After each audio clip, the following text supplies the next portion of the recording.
नमस्कार, अथांग रेसिपीमध्ये आपलं स्वागत आहे। आज आपण बनवणार आहोत मटर करंजी। चला तर रेसिपीला सुरुवात करूया। मी 1 वाटी घेतलेला आहे मैदा। मैद्याच्या ऐवजी गव्हाचं पीठही घेऊ शकतो। त्यात 2 चमचे बारीक रवा, चवीपुरतं मीठ, 2 चमचे कडकडीत गरम केलेलं साजूक तूप घ्यायचं आहे। हे गरम असतानाच याच्यावरती टाकून घ्यायचं आहे।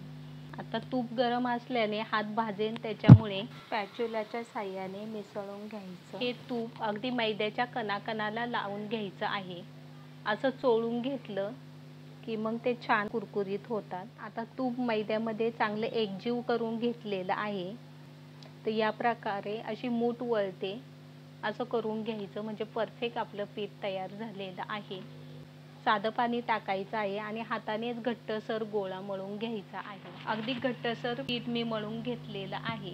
घट्टसर पीठ मळलं की मग करंजी जास्त तेलकटही होत नाही आणि कुरकुरीतही होते। या बाउलवरती आपण झाकण ठेवूया आणि हे एका साईडला ठेवून घेऊ। तर इथे मी घेतलेला आहे 1 चमचा धने, 1 चमचा जिरा आणि अर्धा चमचा बडीशेप। ही मिक्सरच्या भांड्यामध्ये आपण बारीक वाटून घ्यायची आहे। जास्त बारीकही नाही, जरा जाडसरच ठेवायची आहे।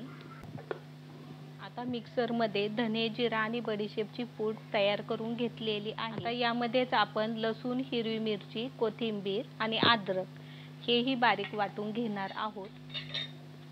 हेही आपण यामध्येच वाटून घेऊया। तर अगदी बारीक पेस्ट न करता जरा जाडसरच मी ते वाटण करून घेतलेलं आहे। पाणी न टाकताच हे वाटण आपण केलेलं आहे। एका कढईमध्ये मी 2 चमचे तेल घेतलेलं आहे। तेल जास्तही घ्यायचं नाही। आता याच्यामध्ये जो आपण वाटण बनवलेलं ते टाकून घ्यायचं आहे।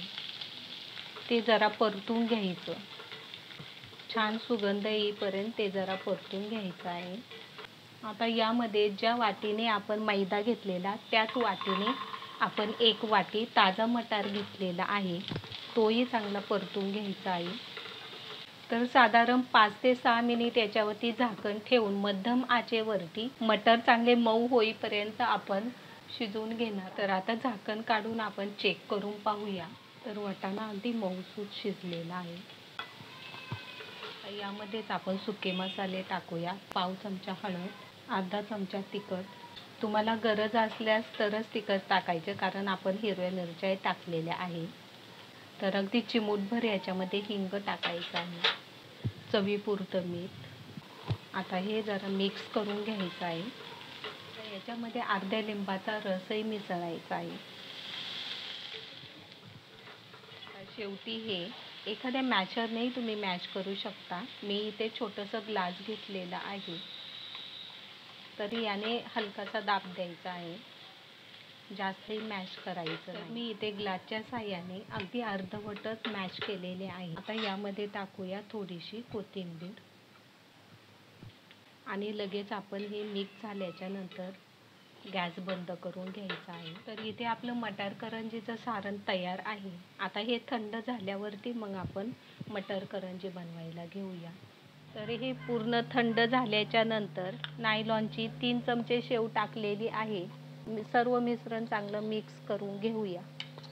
याने सारण आपलं सुकं होण्यास मदत होते। तर नायलॉन शेव ही पूर्णपणे ऑप्शनल आहे, नाही घेतली तरी चालू शकते।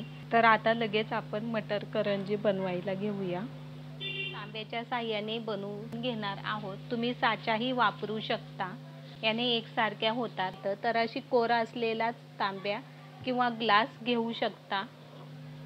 प्लास्टिकचा कागद असा वरून ठेवायचा आहे आणि वरच्या साईडने रबर लावून घ्यायचा आहे। इथे मी छोट्याशा तांब्याला रबर लावून असं घेतलेलं आहे आणि मध्ये जरासं खोलगट केलेलं आहे। आता मटर पॅटीस बनवण्यासाठीचं पीठ चांगलं भिजलेलं आहे। याचा एक गोळा काढून घेऊया। आता पीठ न टाकताच एक बारीकसा गोळा घ्यायचा आहे आणि पिठाचा यूज न करता असंच लाटून घ्यायची आहे। आता पूर्ण लाटी लाटून झालेली आहे, ती तांब्यावरती मधोमध ठेवून घ्यायची। यामध्ये बरोबर 1.5 चमचा सारण भरायचं आहे। 1.5 ते 2 चमचे भरू शकतो। आणि हे सारण पूर्ण न पसरता असं अर्ध्या साईडला असं पसरून घ्यायचं आहे। आता सारण भरलं आहे त्या साईडला कोरेवरती जरासं पाणी लावून घ्यायचं, म्हणजे कडेचा भाग ओपन होत नाही जातो आणि ही दुसऱ्या बाजूवरती अशी पलटी करून घ्यायची आहे आणि साईडचा जो भाग होता तो असा काढून घ्यायचा आहे. तर अशा प्रकारे आपली मटर करंजी तयार आहे. तर इथे 9 ते 10 मटर पॅटीस आपले तयार आहेत. मटर पॅटीसमधलं सारण तेलामध्ये सुटू नये म्हणून आपण एक कॉटनचा रुमाल ओला करून पिळून ठेवणार आहोत. तर अशा प्रकारे तो ताटाच्या सभोवताली पिळून ठेवायचा आहे. कढईमध्ये तेल गरम व्हायला ठेवलेलं आहे. तर ते तेल गरम झालं की नाही आपण एकदा चेक करू. थोडासा पिठाचा गोळा टाकलेला तर तो न करपता अगदी वरती आलेला आहे. तर याचा अर्थ तेल आपलं बरोबर गरम झालेलं आहे. तर तेलामध्ये पॅटीस सोडून घेऊया.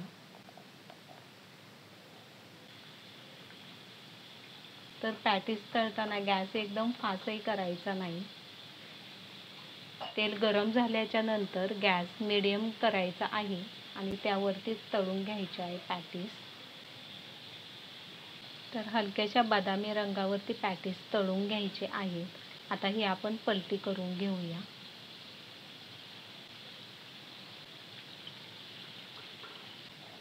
ह्याला आपण करंजीचा आकार न देता आपण अगदी पॅटीस प्रमाणे आकारही देऊ शकतो. तर आता हे दुसऱ्या बाजूनेही चांगले तळलेले आहेत की हे एका झाऱ्यावरती आपल्याला काढून घ्यायचे आहे. म्हणजे जास्तीचं तेल निथळलं जाईल. तेल चांगलं निथळलं की मग टिश्यू पेपर ठेवलेल्या एका ताटामध्ये आपण काढून घेऊ. तर अशा प्रकारे मटर करंजी तयार आहे. ही रेसिपी आवडल्यास अथांग रेसिपीला लाईक करा, शेअर करा, सबस्क्राईब करा. खा आणि स्वस्थ राहा.